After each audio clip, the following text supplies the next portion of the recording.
교재 67페이지 보겠습니다.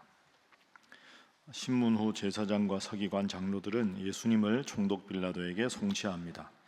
유대 지도자들은 예수님을 집요하게 고발하고 백성들 역시 바라바는 놓아주고 예수님을 십자가에 못 박으라고 요구하자 이에 빌라도는 예수님을 십자가에 못 박히게 넘겨줍니다. 이에 예수님은 십자가를 지고 골고다 언덕에 오르게 됩니다. 십자가 위의 죄패에는 유대인의 왕이라 적혀 있었고 양옆에는 2명의 사형수가 함께 있었습니다. 십자가에 달려 계시던 예수님은 엘리 엘리 라마 사박다니 하고 외치시고 숨을 거두십니다. 이때 성전 안의 지성소를 가리던 휘장이 위에서 아래로 찢어집니다. 예수님을 따르던 공회원인 아리마대 사람 요셉은 예수님의 시체를 수습하여 바위 무덤 안에 안치합니다. 오늘 마가복음 15장은 예수님의 십자가에 달리시고 숨지시는 장면까지 나옵니다. 이제 내일이 마지막 장인데 내일은 이제 예수님의 부활에 관한 그런 말씀이 되겠습니다. 자, 1절부터 보겠습니다.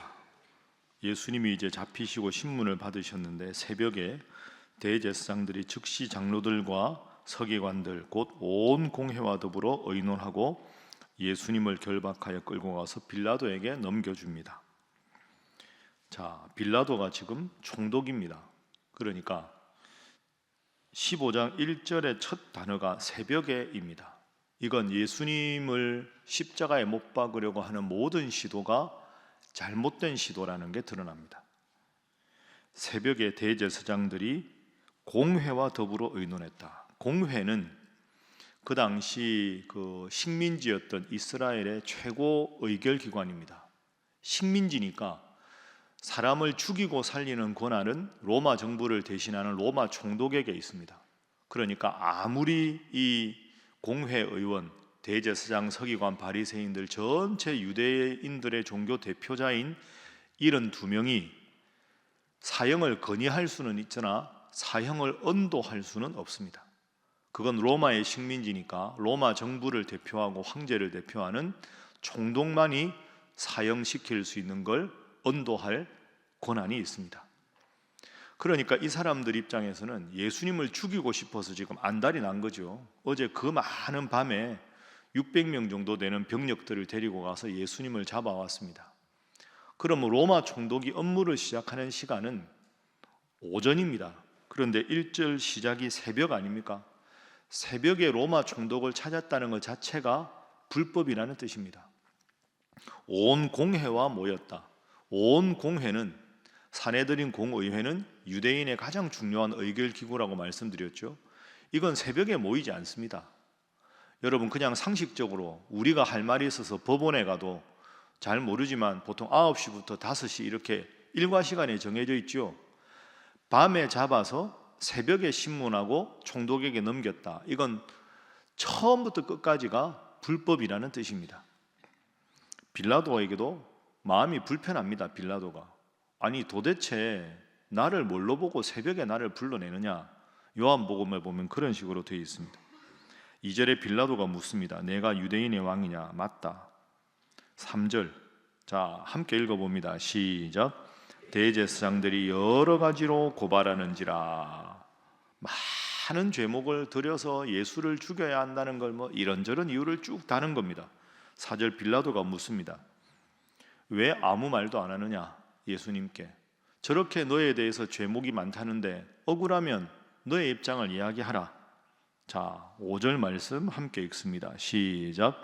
예수께서 다시 아무 말씀으로도 대답하지 아니하시니 빌라도가 놀랍게 여기더라. 아멘.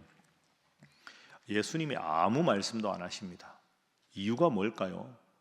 여러분 지금까지 우리가 마가복음을 보니까 예수님은 그 어떤 대적자들의 그 어떤 교묘한 질문에도 완벽한 하나님의 지혜로 대답을 하십니다. 그러면 지금 예수님이 모함을 받은 것 아닙니까? 예수님을 십자가에 죽일 만한 이유는 하나도 없습니다. 왜? 십자가에 죽이는 것은 고도의 정치범들에게만 해당되는 겁니다. 그러니까 쉽게 말해서 로마의 식민지인데 로마 정부에 대항해서 반란을 일으키거나 그런 가장 극악무도한 정치 혁명을 일으킨 자나 반역을 일으킨 자만 십자가에 죽게 됩니다. 왜? 십자가는 가장 끔찍한 형벌이니까.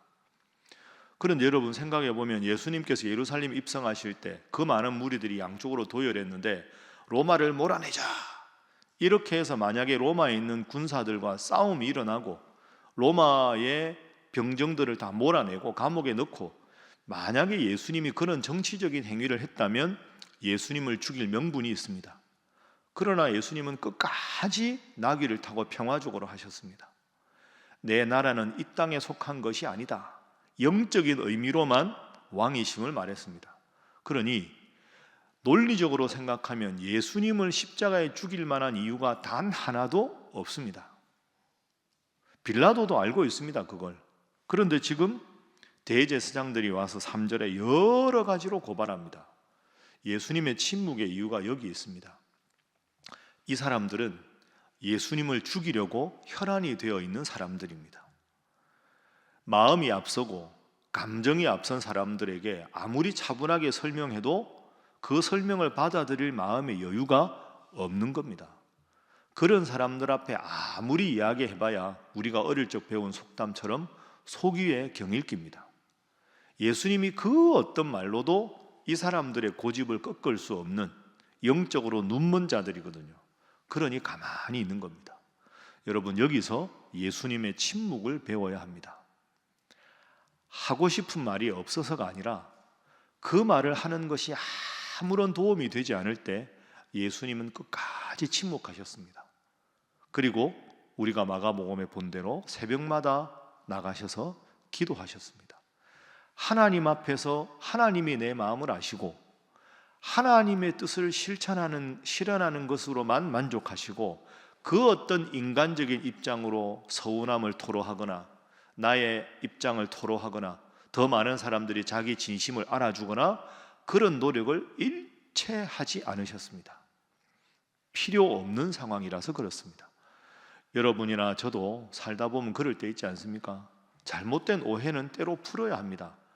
그러나 상대방이 말을 들을 만한 여유가 전혀 없을 때는 말하는 것 자체가 더 큰 어려움에 봉착할 때는 하나님이 내 마음을 아시니 하나님 앞에 내가 정당하며 때로는 침묵이 더 큰 웅변일 수 있습니다. 그런데 내 마음이 억울하잖아요. 그렇죠? 그래서 기도하는 겁니다. 하나님 앞에서 위로받으시고 하나님 앞에서 내 마음을 알아주시면 하나님은 때가 되면 그 모든 오해를 벗겨주신다.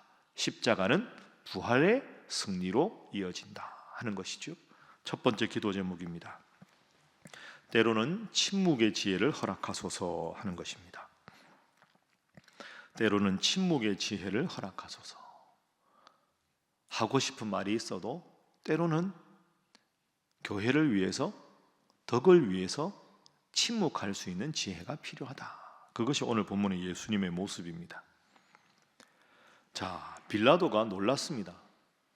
자기가 생각해도 예수님을 죽일 이유가 없는데 어떻게 보면 횡설수설하는 거 아닙니까? 근데 빌라도 입장에서는 아니 당신들 말 들어보니까 별로 죽일 만한 이유가 없는데 이런 말이 여기까지 나왔습니다. 그리고 그런 말도 비슷하게 합니다. 근데 이 사람들은 들을 준비가 안 돼 있죠. 그래서 빌라도가 꾀를 하나 냅니다. 6절 명절이 되면 지금 6월절이니까 백성들이 요구하는 대로 죄수한 사람을 그냥 석방해 주는 그런 전례가 있다. 빌라도가 아무리 생각해도 죽일 만한 이유가 없으니까 밀란을 꾸미고 밀란 중에 살인하고 체포된 자 중에 바라바가 있습니다. 자, 빌라도가 유대인의 왕을 너희에게 놓아줄까 묻습니다. 예수를 놓아줄까 하고 묻습니다. 빌라도는 지금 그렇게 생각한 겁니다. 바라바와 예수, 십자가에 못 박힐 죄수 중에 바라바를 내어줄까 예수를 내어줄까 하면 예수를 내어주십시오라고 말할 걸로 빌라도는 예측한 겁니다. 왜 그랬을까요? 빌라도는 무장혁명과 반역을 꿈꾸던 무리들의 대표입니다. 그러니까 이 겉옷 안에다가 짧은 칼, 단도 같은 걸 집어넣고 있다가 로마 정부의 요인이 오거나 하면 요인을 암살하는 이런 일을 한 사람 중에 대표가 바라바입니다. 그럼 여러분 생각해 보세요. 로마 정부의 요인들을 죽이는 사람, 살인하는 사람이 바라바잖아요. 그러면 로마 정부와 제일 결탁한 사람들이 이 공의회 의원들입니다. 대제사장, 서기관, 바리새인들은 성전에서 뒷돈 받아가지고 그 뒷돈 받아서 로마 정부에 바치고 자기들은 그 돈으로 이권을 챙기는 사람들이거든요. 그러니까 1절에 나오는 종교 지도자들과 로마는 한 통속입니다. 그런데 로마의 정부 요인을 암살하는 사람이 바라바입니다. 그럼 바라바는 로마의 요인들만 싫어하는 게 아니라 이 유대 종교 지도자들, 로마와 결탁한 이 사람들도 때로는 살인의 타겟이었습니다. 그러니 이 공의회 의원들 보기에는 바라바는 반드시 죽여야 되는 인물인 겁니다. 그걸 딱 꿰뚫어 본 게 빌라도입니다. 예수는 무장혁명을 하지 않았고 바라바는 칼을 품고 다니니 누구를 풀어줄까 하면 당연히 지도자들이 바라바한테 죽을지 모르니까 바라바 풀어달라고 생각을 한 겁니다. 그런데 예측이 빗나갔죠. 어떻게 됩니까? 예수를 내어달라고 합니다. 자, 보십시오. 10절의 바라바의 마음입니다. 대제사장들이 시기심을 가져서 예수를 넘겨준 걸 압니다. 그러니까 예수를 죽일 만한 이유가 없으니 저 바라바가 딱 보기에, 저 빌라도가 보기에는 저 지도자들, 저 한심한 사람들, 자기들 기득권 때문에 예수 죽이려고 하는 거 내가 알지. 그랬는데 문제는 11절 함께 읽습니다. 시작. 그러나 대제사장들이 무리를 충동하여 도리어 바라바를 놓아달라 하게 하니. 아멘. 근데 이 종교 지도자들은 죽음의 위협도 있지만 예수 한 사람을 살려놓으면 서기관, 바리새인, 대제사장 전부 권위가 떨어지니까 차라리 예수를 죽여야 되겠다 하고 작심하고 들어온 겁니다. 무리를 충동했다. 무리들이 누굽니까? 며칠 전에 호산나 하고 예수님 종려나무 가지 들고 예루살렘 입성할 때 환영을 하다가 이 사람들이 충동하고 뒷돈도 좀 두고, 야, 예수 죽이라고 해라. 빌라도 앞에서 내가 돈 주마, 이권 챙겨주마. 그 말에 지금 예수를 죽여라, 지금 그렇게 한 겁니다. 14절, 예수가 무슨 악한 일을 했느냐? 더욱 소리 지르되 십자가에 못 박게 하소서. 그래서 결국 15절도 보십시오. 15절 함께 읽습니다. 시작. 빌라도가 무리에게 만족을 주고자 하여 바라바는 놓아주고 예수는 채찍질하고 십자가에 못 박히게 넘겨주니라. 아멘. 그러면 예수님의 죽음은 15절까지 보면 세 그룹의 합작품입니다. 재판관으로서 양심은 예수님을 죽일 이유가 없지만 로마의 총독 역할을 무난하게 하기 위한 정치적인 욕심을 가진 빌라도는 죽게 넘겨주고, 종교 지도자들은 자신의 기득권을 유지하기 위해서 예수님을 죽이라고 하고, 무리들은 종교 지도자들이 뭔가 뒷돈을 챙겨주니까 그거라도 받으려고 예수님을 죽이려고 하는 겁니다. 이 세 그룹의 공통점은 진리가 아니라는 거죠. 자신들의 이익입니다. 진리의 편에 서 있는 사람은 누굽니까? 예수님입니다. 그러니 진리의 편에 있는 예수님은 아무 말씀을 하실 수가 없었던 겁니다. 왜? 완전히 이권과 욕심에 눈먼 사람들 앞에 무슨 이야기를 하겠습니까? 예수님의 침묵의 이유, 그리고 예수님의 반대편에 있던 이 무리들의 안타까운 모습이 오늘 본문에 대비가 되고 있습니다. 두 번째 기도 제목입니다. 늘 진리의 편에 서게 하소서 하는 것입니다. 늘 진리의 편에 서게 하소서. 아유, 목사님, 기도 제목이 좋긴 한데 부담스럽습니다. 이럴 수 있죠. 그런데 여러분, 16장에서 반전이 일어나지 않습니까? 예수님 십자가에 죽으시고 끝이 아닙니다. 결국 진리가 이깁니다. 그게 우리가 하나님을 믿는 이유죠. 때로는 내가 답답하고 어려워도 하나님 앞에 내가 바로 서면 하나님은 언젠가 십자가를 딛고 부활의 주님으로 예수님을 높이셨던 것처럼 내 상한 마음을 위로하시고 내 슬픈 눈물을 닦아주실 것이다. 그게 우리의 최후의 보루 아닙니까? 늘 말씀 위에 바로 서고 진리 위에 바로 서고 주님 앞에 기도해서 항상 진리의 길을 걸어가는 여러분이 되시기를 주님 이름으로 부탁합니다. 자, 이런 안타까운 상황에서 그래도 예수님의 위로자들이 있었습니다. 40절 이하 보십시오. 40절 함께 읽어봅니다. 시작. 멀리서 바라보는 여자들도 있었는데 그 중에 막달라 마리아와 또 작은 야고보와 요새 어머니 마리아와 또 살로메가 있었으니. 아멘. 멀리서 예수님 십자가에 못 박히시는 것을 바라보고 눈물 짓는 믿음의 여인들이 있었습니다. 이 40절의 여인들, 그리고 41절에 보면 예루살렘에 올라온 여인들, 그리고 43절 아리마대 사람 요셉이 와서 예수님 시체를 내 무덤에 안치하도록 도와주십시오. 아리마대 사람 요셉이 와서 당돌이 빌라도에게 들어가서 말합니다. 43절의 뒤에 보면 이 사람은 존경받는 공회원이요 하나님의 나라를 기다리는 자라. 공회원, 제가 앞서 말씀드렸죠.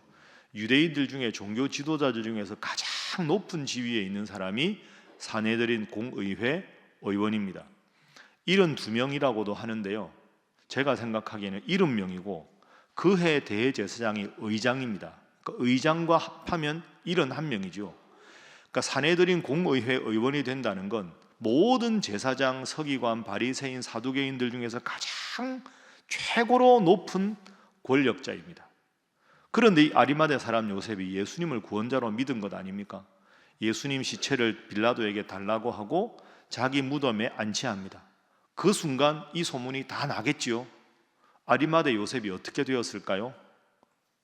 동료 공의회 모든 사람들에게 비난을 받았을 겁니다. 알고 보니 저 아리마대 요셉이 예수의 제자였다니. 우리 표현으로 하면, 좀 가벼운 표현으로 하면 이때부터 아리마대 사람 요셉은 왕따입니다. 공회회 의원이 될 자격이 없다고 하겠죠. 말도 안 붙였을 겁니다. 왜? 전부 예수님 죽이려고 하는데 자기가 예수의 제자라는 것을 공식적으로 밝힌 거 아닙니까? 이 순간 아리마대 요셉이 참 훌륭한 사람입니다. 니고데모 훌륭한 사람이지요. 그리고 이 여인들, 십자가에 외로우셨지만 끝까지 예수님을 믿는 믿음의 소수의 의인이 있었습니다. 세 번째 기도 제목입니다. 소수의 의인의 무리에 서게 하소서 하는 것입니다. 소수의 의인의 무리에 서게 하소서. 자, 오늘 예수님은 진리의 편에 서서 끝까지 침묵하셨습니다. 그리고 소수는 예수님의 그 마음을 알아주는 이가 있었습니다. 아리마대 요셉은 성경에 자주 등장하지 않지만 오늘 이 마지막 순간에 얼마나 믿음의 사람인지 우리가 볼 수가 있습니다. 여러분들도 늘 말씀 위에 기도를 통해서 바른 믿음 위에 서서 역사의 길이 빛나는 아리마대 요셉과 같은 이 이름 없는 여인과 같이 주님 앞에 칭찬받는 훌륭한 신앙인 되시기를 주님 이름으로 축복합니다. 함께 기도하겠습니다. 하나님, 늘 진리의 편에 때로는 침묵하며 주님의 위로를 기다리며 주님 앞에 올바로 선 충성스런 여인들과 아리마대 요셉 같은 자로 서게 하여 주옵소서. 이제 내일부터 11월입니다.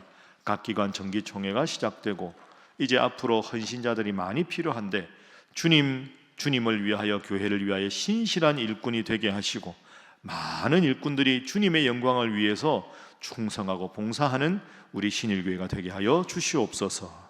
함께 기도합니다. 주여 믿습니다. 주여 믿습니다. 주여 믿습니다.